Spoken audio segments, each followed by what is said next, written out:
Assalamualaikum warahmatullahi wabarakatuh.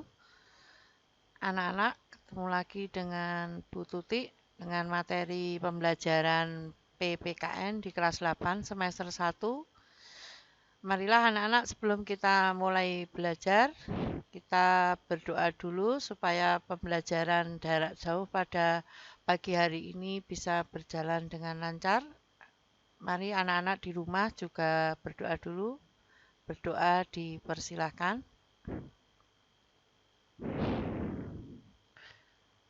Selesai? Nah, anak-anak apa kabar di rumah? Masih tetap semangat untuk belajar PKN pada pagi hari ini, anak-anak? Kita lanjutkan materi bab 1. Kemarin Bu Tuti di pertemuan yang pertama menjelaskan tentang materi yang pertama, yaitu fungsi kedudukan Pancasila sebagai dasar negara dan ideologi negara. Nah, selanjutnya anak-anak kita masuk ke materi yang kedua, yaitu arti pentingnya Pancasila sebagai dasar negara dan pandangan hidup bangsa. Nah, anak-anak, modul yang sudah diberikan oleh sekolah untuk khususnya materi PPKN sudah dibaca di rumah. Nah, di sini Bu Tuti akan menambahi, mempertegas ataupun memperjelas tentang materi yang kedua, yaitu arti pentingnya Pancasila sebagai dasar negara dan pandangan hidup. Arti pentingnya Pancasila sebagai dasar negara dan pandangan hidup bangsa Indonesia antara lain bahwa Pancasila itu bisa membentuk identitas dan jati diri.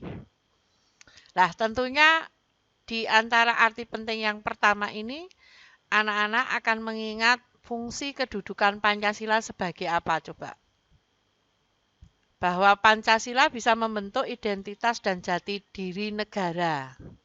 Nah, kemarin kita mengingat yaitu kedudukan dan fungsi Pancasila sebagai kepribadian bangsa. Pancasila sebagai kepribadian bangsa adalah merupakan ciri khas yang membedakan bangsa Indonesia dengan bangsa lain. Nah, disinilah bahwa Pancasila itu menjadi identitas jati diri bangsa yang tentu itu berbeda dengan identitas atau jati diri bangsa asing ataupun budaya asing. Lalu yang kedua adalah Pancasila penting bagi bangsa Indonesia karena mampu mengatasi berbagai pertentangan dan ketegangan sosial. Indonesia adalah negara yang majemuk.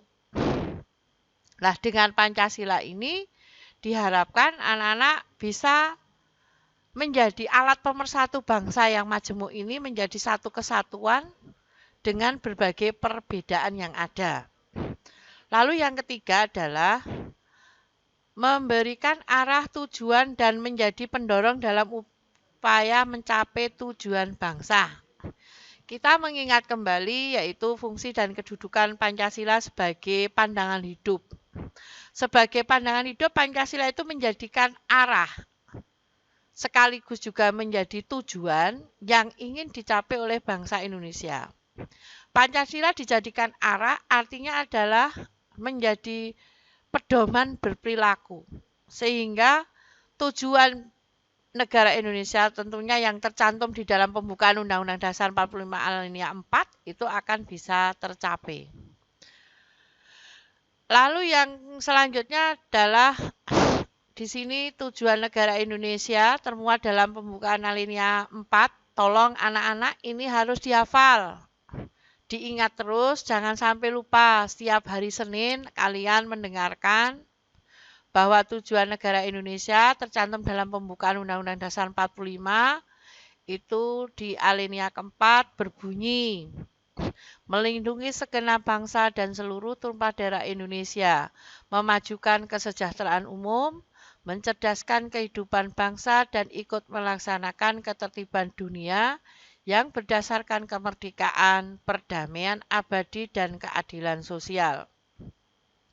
Lalu arti pentingnya yang keempat adalah Pancasila dijadikan sebagai pedoman untuk memecahkan berbagai masalah bangsa dan negara mulai dari masalah politik, ekonomi, sosial budaya, hingga pertahanan keamanan. Pancasila diharapkan mampu memberikan pedoman untuk mengatasi berbagai permasalahan dalam hidup bernegara di Indonesia. Permasalahan ekonomi misalnya terjadi di Indonesia dapat diselesaikan dengan pedoman Pancasila khususnya sila kelima, yaitu keadilan sosial bagi seluruh rakyat Indonesia. Contohnya, di Indonesia mengembangkan kehidupan berkoperasi. Ini merupakan wujud nyata dari pelaksanaan sila kelima. Lalu yang kelima, arti pentingnya Pancasila adalah sebagai alat pemersatu bangsa dan negara. Tadi di atas Bu Guru sudah katakan bahwa negara Indonesia adalah negara majemuk. Nah, sebagai negara majemuk itu merupakan negara yang terdiri dari berbagai macam suku, bahasa, budaya, adat istiadat. Nah, ini membutuhkan sebuah tali atau alat pemersatu, di mana di Indonesia itu alat pemersatu yang sangat terkenal yaitu dengan semboyan Bhinneka Tunggal Ika, yang di dalam semboyan itu juga digambarkan oleh lambang negara kita yaitu burung Garuda. Yang di dalam burung Garuda itu di kakinya ada pita yang bertuliskan Bhinneka Tunggal Ika.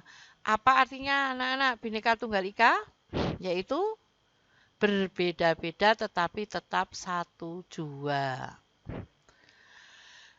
Nah, saya lanjutkan tentang materi yang ketiga, yang C, yaitu bahwa nilai-nilai Pancasila sebagai dasar negara dan pandangan hidup. Bu Tuti memberikan latar belakang sedikit tentang bagaimana cara menerapkan nilai-nilai Pancasila, yaitu cara yang paling unggul pada waktu zamannya Orde Baru, anak-anak. Anak-anak tentunya ini belum lahir. Jadi pada zaman Orde Baru itu ada sebuah aturan yang ditetapkan dalam ketetapan MPR yang mengatur tentang P4.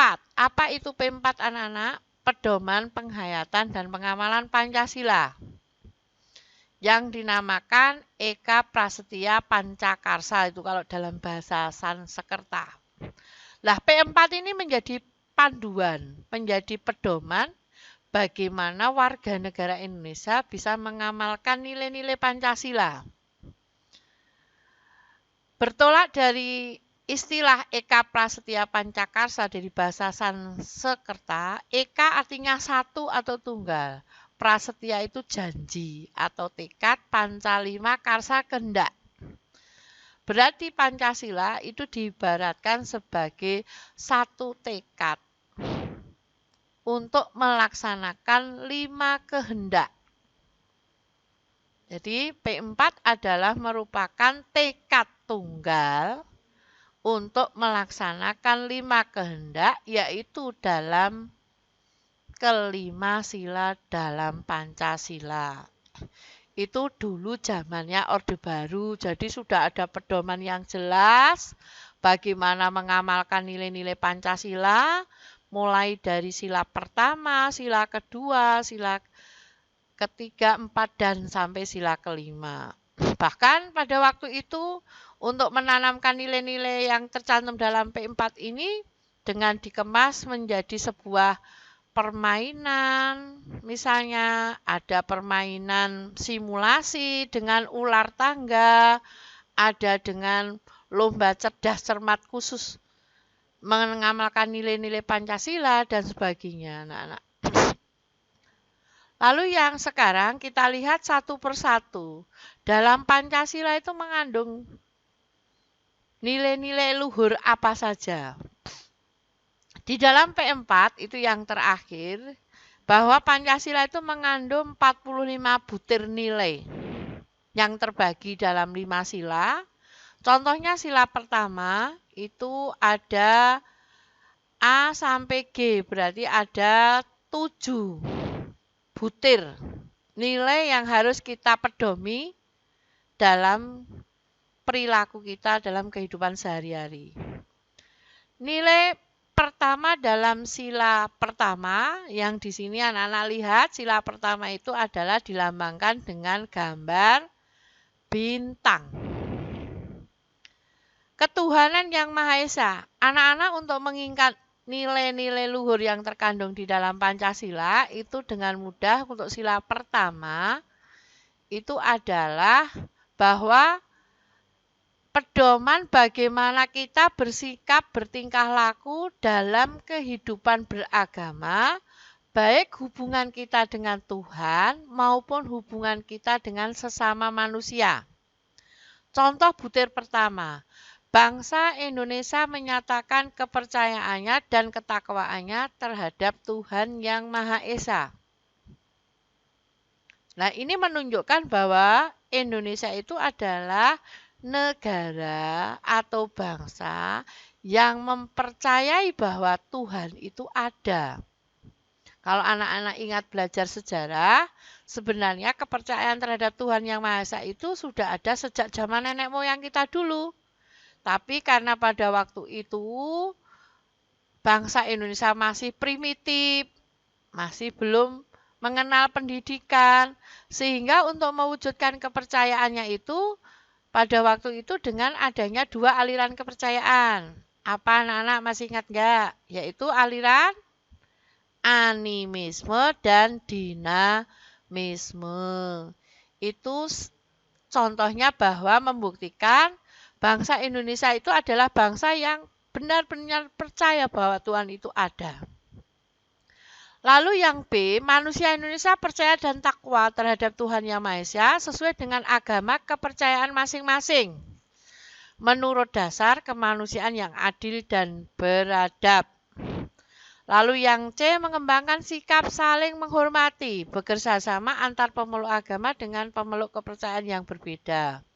Lalu yang E, membina kerukunan hidup dan seterusnya. Lalu sila kedua, kemanusiaan yang adil dan beradab digambarkan dengan rantai emas. Nah, ini menggambarkan bahwa pada sila kedua itu kita menyangkut, kalau tadi sila pertama menyangkut hubungannya dengan kehidupan beragama, baik hubungan kita dengan Tuhan maupun hubungan kita dengan sesama manusia dalam kehidupan beragama. Tetapi kalau sila kedua itu cirinya khusus adalah menyangkut hubungan manusia dengan manusia yang lain.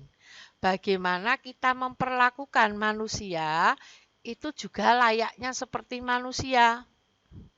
Contoh, mengakui dan memperlakukan manusia sesuai harkat martabat, mengakui persamaan derajat, hak, tidak membeda-bedakan suku, keturunan, agama, saling mencintai, saling tenggang rasa, tepos liro, menjunjung tinggi nilai kemanusiaan, berani membela kebenaran dan keadilan.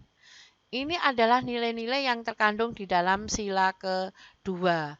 Sedangkan sila ketiga, anak-anak, gambarnya adalah pohon beringin. Persatuan Indonesia. Ini hubungannya dengan kita sebagai warga negara, hubungannya dengan negara.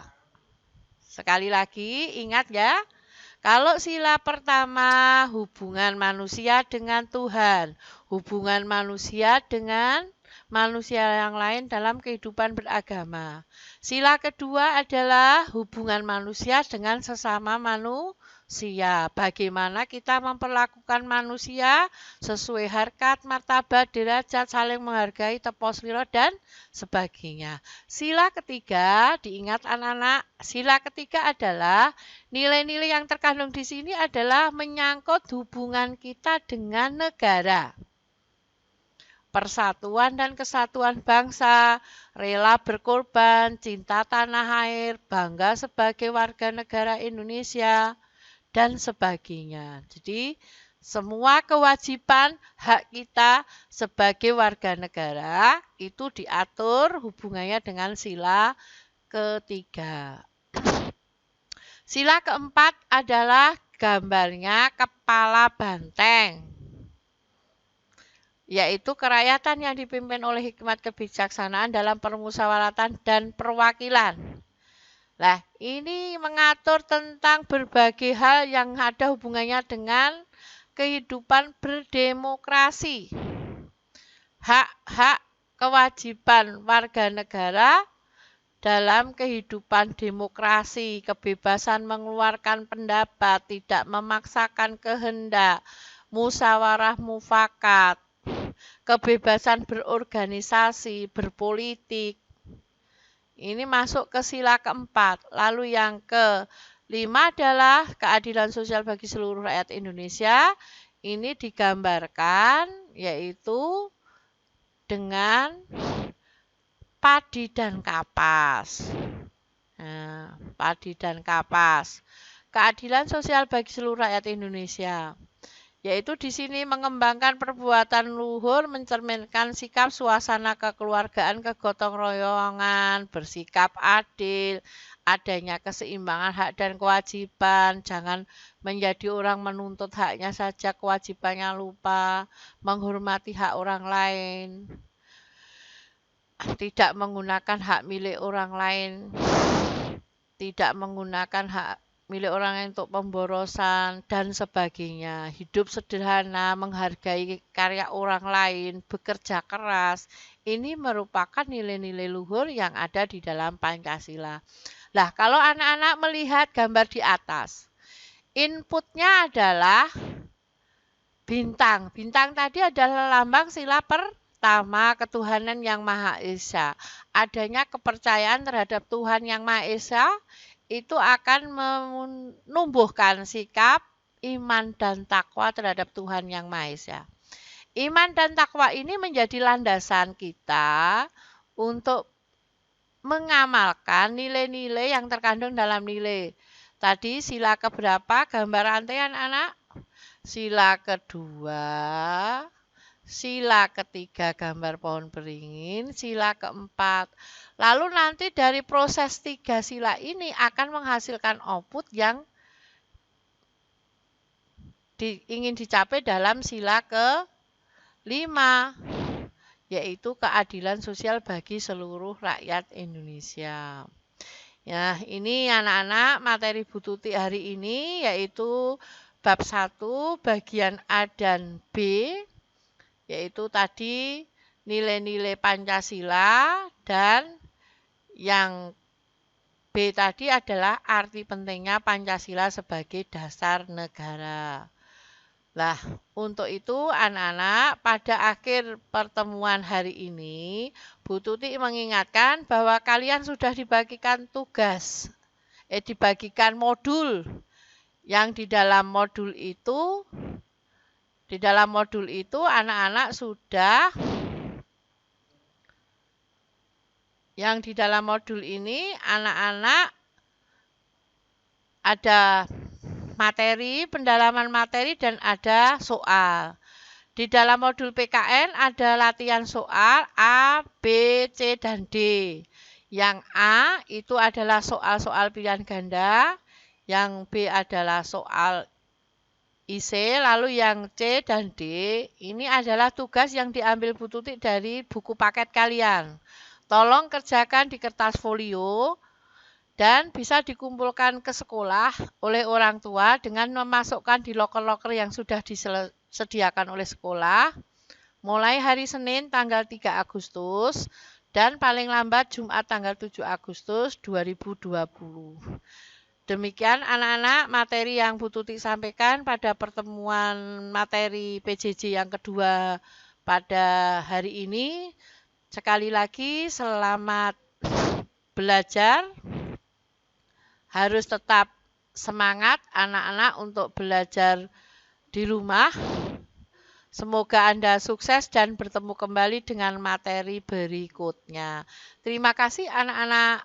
Tetap sehat dan semangat untuk pelajaran di rumah.